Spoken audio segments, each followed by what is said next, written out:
Okay, we're going to get started. You ready, Justin? I'm ready. Let's roll.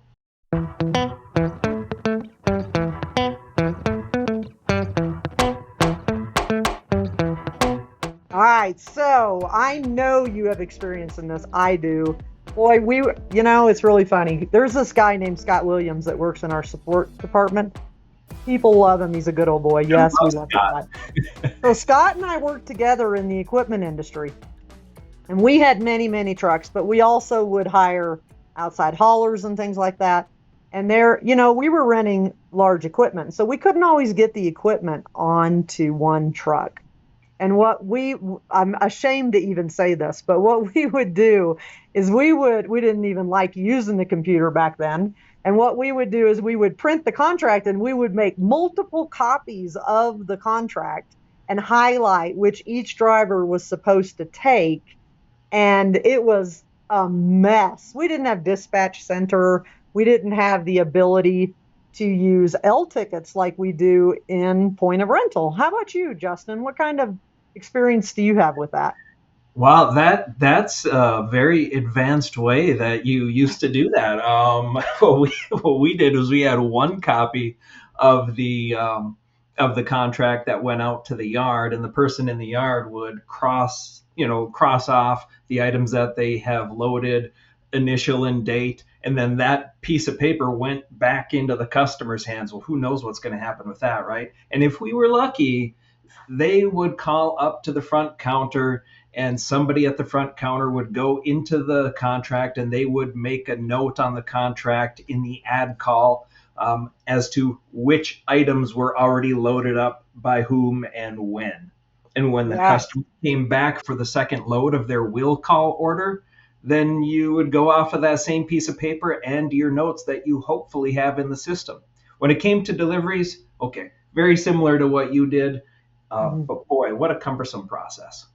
And we had an entire wall that was clipboards for each driver for their runs for the day. Oh my goodness, it was crazy, crazy. But we have better options today. So what we're going to talk about today is how to handle your orders that are too large to fit on one truck and what the options are within point of rental. So can you show us that, Justin? Yeah, let's take a look at this reservation I have here in Day at a Glance. If I click on the plus sign, you can see very quickly that there are lots of items on this order. And Francis and I are going to get out of our comfort zone a little bit because this is all event stuff and we don't necessarily have the experience with it, but we're brave and we're going to try it anyway. I have So, some. I've got 3.5 years of it, so it's okay, fine. okay. All right. Well, if I get stuck, I'm calling on you. Uh, Okay, awesome. So you just right click on the contract and then click logistics ticket. One other thing that I discovered after I started with point of rental that's very nice is you can do this when you're modifying a contract too. So if you're creating a reservation, modifying a reservation, when you save that and you get to that next menu where it's, a lot of people just click return to previous menu. Sometimes you go to the customer dashboard, return to existing ticket. Way down at the bottom, there's an option that says to create a logistics ticket. So you don't have to go and do this after the fact. You can do it right at the time that you're creating or modifying the ticket. You beat me to it, Justin. I was just going to add that to you. Wow. Awesome. So when you click logistics ticket, what you're going to see is you're going to see the list of items on the left that are on the contract. And then on the right, this is where you want to put the items that you're going to split off onto logistics ticket. You can choose whether this is an out ticket for delivery or an in ticket for a pickup. So you can do this at any phase of the contract process. Hmm. And you can select them individually. You can click appear to select all items, though why would you do that? But you can also do this by category, which I really like. So, for example, maybe we want all the party equipment to go on the logistics ticket. Well, now we can select all of them and let's click to move them over. And let's call this something I'm actually going to go to this weekend, the Sisu Ski Fest. Nice. And now those items have been moved over. We can go back over here. What else do we want to put onto that first truck in addition to the party equipment? Well, let's get the tenths on that ticket. So let's click to add and move those over as well.